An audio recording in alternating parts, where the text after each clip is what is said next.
Hey everybody, just somebody shared a really great script with me on Pastebin, and I've had this problem before, so I thought I'd make a video about it. Really quick video.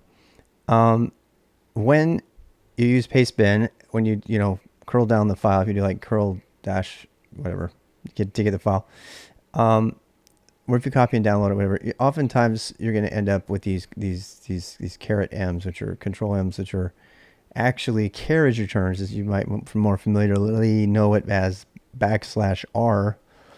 Um, and we won't get into the history of line endings that have existed over the years, but there's been many. But \r \n that's the common TCP/IP line ending, and it's also still the line ending in I think Windows. In Unix, it's always been \n only.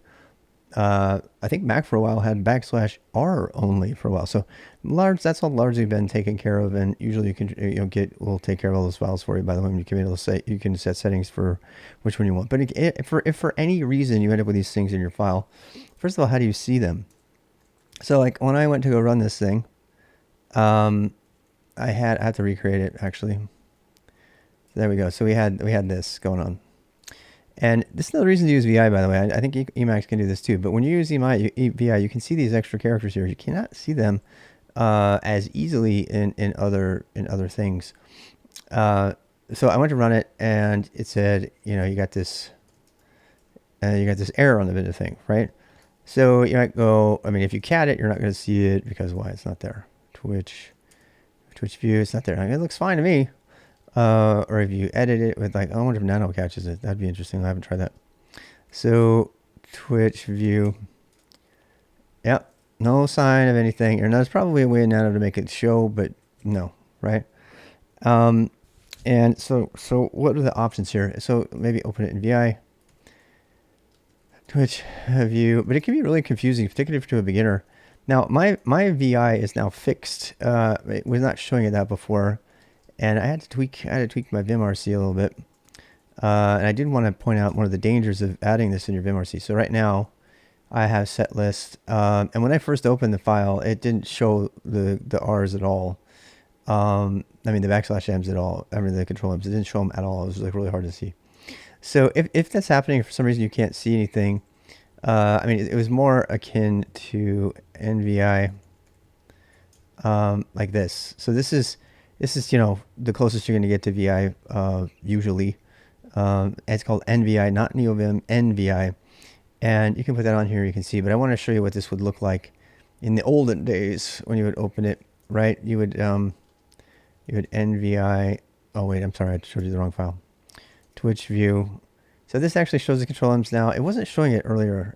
It was actually, I think we did something to the thing to make it so that it started showing it. But if you need to turn it on, the way to do that is to do set list. That will show you all your line endings and any of the other potential, strangeness and stuff like that. I wish we had captured it. It's not doing it anymore. But yeah, for a while there, it was not showing us the control M's at all. And now it's doing it again.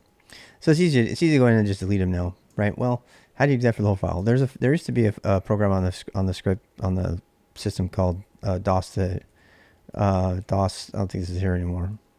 DOS to Unix, which you just get rid of that and change your line endings. But you can do it pretty easily just right from VI. You can write a script for it, or you can just do it in VI.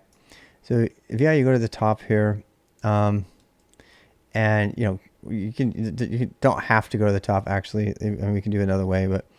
In fact, let's try that way. But mostly, you just need to send the entire buffer to an X script. That's that stuff on the bottom.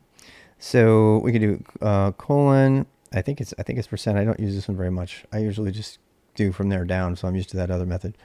But you do that, and then you say, I want to change. I want to substitute.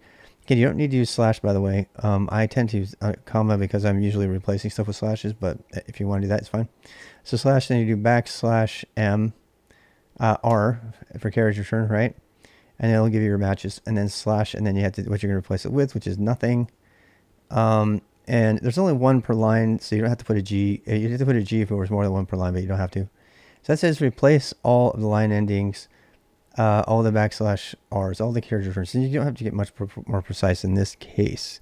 And then just hit enter, and it'll take them all out, and you should be good to go at that point. So yeah, we'll try Twitch.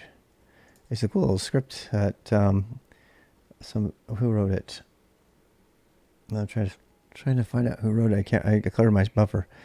But it's a cool little script to pick the right and use MPV to watch it. I haven't tried it yet. We're getting really excited. Nope. So anyway, that's immaterial. We can do another video on that. So that's how you do it. It's not too hard. It is annoying, and you can get rid of them that way. And when in doubt, get NVI to show the stuff. Sometimes Vim, we had a problem with Vim not showing the errors for a while. With list characters on, which is, it gives you, when you have list characters on, that's what gives you all the fancy alternatives to what are otherwise, it gives you the dots and the line returns and nice and pretty and stuff like that. Normally you can. This is nice if you want to see if you got line, spaces at the end of the line, stuff like that, like this one, right? So there's an extra space at the end of that line. I can get rid of that. So, but because of this, we weren't sure why, but this line ending thing was somehow gobbling up the M as well. So I have a feeling that the file was still in the other format. In fact, we could probably download it again and see that. In fact, let's do that while we're here. I want to try that anyway. I have a curl command still. So this is the curl command we went to go get the file. And we'll copy it down as YT stream. And the L is a redirect, is all it is. So then we can do YT stream. This is actually this issue. So the person who wrote the script says that it was not that way. They worked on Debian. So this means, this is another reason not to use Pastebin. I don't like Pastebin. Use ix.io instead. And I've done a video on that. You can watch the videos on ix.io. It's out there somewhere, I'm pretty sure. If it's not, you just go learn it and love it. I have scripts that use it if you want to go look at some examples. Anyway, see, look at this. See this? Look, nothing. Doesn't look like there's anything wrong, right? Now watch when I try to run it. So YT stream, permission, well, it's because I'm stupid. Not stupid, just forgetful.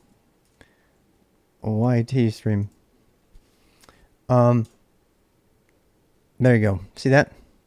Bad interpreter. I'm glad I was able to capture that, because that's a problem.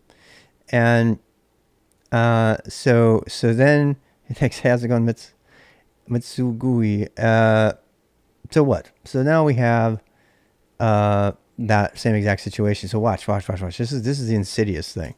I'm looking at this. I can't see anything, right? I do set list. Still can't see anything. There's no control M in there. I mean, there's no backslash R anywhere, right? And then what? Yeah, DOS Unix used to be the way to do it. They don't come with them anymore. But you can do it from VI. So the problem here is it doesn't even show you the problem. It's like, what? I mean, if you're a beginner, this is like really confusing, because it's like, I don't see any control M's in it. What are you talking about? So, look, at first I blamed my vimrc. So let's actually go change my vimrc. So I go to my vimrc here, and I comment this out, I comment that out. And those are the things that give you your nice, pretty stuff, right? So set list, still not there. Nothing. You can't even see anything now. And that's probably because of my vimrc having something else in there somewhere. I have a feeling that the vimrc, that part of Vim has a bug. I can't prove it other than just say that even when I have set paste on, I see nothing. In fact, now I see nothing. Before I used to at least see dashes. Now I don't see anything. So something is really amiss here, right? And now watch. So I'm like, okay, fine. Give me VI. Like, by the way, my VI is an alias for Vim. If you don't believe me, I'll just show you. So you do Vim here. Whoops, wrong thing. Vim. All right. So Vim, right? So, but if I did NVI, which is, bug for bug, exactly the same as the original VI, now I see the M's right away. Got to hand it to VI, or V, as Zorgenheimer called it the other day. I love him. He's been forced to learn V recently. So VI is for the win in this particular case. Having NVI around saved the day. It shows me there's control M's there, and Vim did not. And now what I found really fascinating is God, you can't even delete them. So I'm really curious how it all of a sudden started appearing. So like if you delete one of these, watch, I'm gonna delete this one, right? For some reason, deleting one of them like kicks Vim in the head, and it can like do it. Look at that. See, look at that. Did you see that?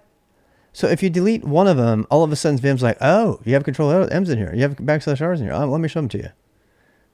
But it wasn't showing it until I removed that one. In fact, what happens if you put it back? What happens if you put it back? I'm going to put it back.